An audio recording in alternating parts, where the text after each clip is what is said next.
Hello বন্ধুরা, welcome to only sports view. তো আজকে সন্ধ্যে 7:30 থেকে যুব ভারতী ক্রীড়াঙ্গন ইস্ট বেঙ্গল ভার্সেস উড়িষ্যা এফসির মধ্যে ম্যাচ ছিল। তো সেই ম্যাচটা শেষ পর্যন্ত উড়িষ্যা এফসির কাছে 2-1 গোলে পরাজিত হলো ইস্ট বেঙ্গল। তো এই ম্যাচটার ব্যাপারে কিছুটা আলোচনা করবো, তো ভিডিওটি সবাই শেষ পর্যন্ত দেখতে থাকো। আর চ্যানেলে নতুন হয়ে থাকলে চ্যানেলটি সাবস্ক্রাইব করে পাশে থাকা বেল আইকনটি অন করে পাশে থাকো। তো সেখানে যদি সবার প্রথমে রেফারিকে নিয়ে কথা বলা যায়, তো রেফারি তো আউটস্ট্যান্ডিং রেফারি বলতে গেলে ম্যান অফ দ্য ম্যাচ আজকের ম্যাচের। তো সেখানে রেফারির থেকে এত জঘন্য ডিসিশন, যেখানে জিকসনের ওটা ইয়েলো কার্ড হয় না, সেকেন্ড ইয়েলো কার্ড তো কোনো মতেই হয় না জিকসনের, ওটা কোনো মতেই ডিয়েগো মরিসিওর মুখে লাগেনি। তো সেই জায়গায় তার হাতটা লেগেছিল কাঁধে, কোনোভাবেই ওটা ইয়েলো কার্ড হয় না, সেকেন্ড ইয়েলো হয় না। তো ভাই রেফারিদের এগুলো দেখা উচিত। তো রেফারি পুরো সামনে থেকে দাঁড়িয়েছিল, কিভাবে ওটা ইয়েলো কার্ড দিল সেটা রেফারি জানে। তো সেখানে ওটা কোনোভাবেই ইয়েলো কার্ড হয় না। তো সেখানে যেভাবে ডিয়েগো মরিসিও প্লে অ্যাক্টিং করেছে, ওই জন্যই হয়তো ইয়েলো কার্ডটা দিয়েছে। তো সেখানে যতই হোক প্লেয়াররা তো প্লে অ্যাক্টিং করবে, উল্টো দিকের টিমের প্লেয়ার যখন একটা ইয়েলো কার্ডে রয়েছে তাকে আরেকটা ইয়েলো কার্ড দেখিয়ে তো সেন্ট অফ করে দেওয়ার জন্য। তো সেখানে সেটা রেফারিকে দেখা উচিত। রেফারি অত সামনে থেকে ক্লোজলি দাঁড়িয়ে রয়েছে, তাও রেফারি ওরকম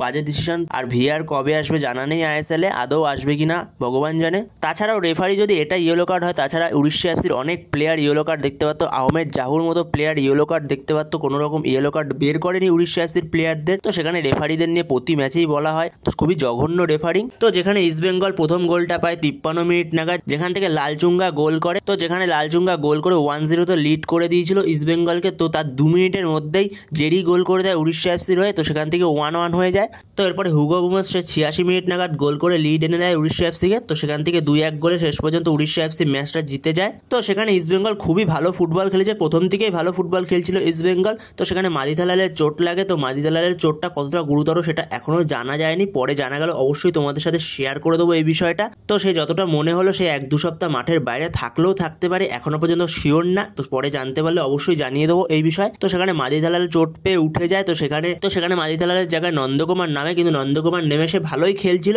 তো সেখানে মেন সমস্যাটা হয়ে যায় জিকসন সিং এর রেড কার্ডটা হওয়াতে ইস্ট বেঙ্গলের। তো সেখানে ইস্ট বেঙ্গলের প্রতিটা বিদেশিরই বলতে গেলে চোটের সমস্যায় ভুগছে। তো যেখানে ডিয়ামান্টেকোস, মাদি দালাল এবং সাউল ক্রেসপো, তো সেখানে 3 জন বিদেশি প্লেয়ারই চোটে ভুগছে। তো তাছাড়া আজকে মাত্র 2 জন প্লেয়ার খেলেছে, একমাত্র ক্লেটন সিলভা আর হিজাজি মাহের খেলেছে ডিফেন্সে। তাছাড়া মাদি দালাল ছিল কিন্তু সে চোট পেয়ে উঠে গেছে। তো সেই জায়গায় 2টো প্লেয়ারই খেলেছে, 2 জন বিদেশি খেলেছে।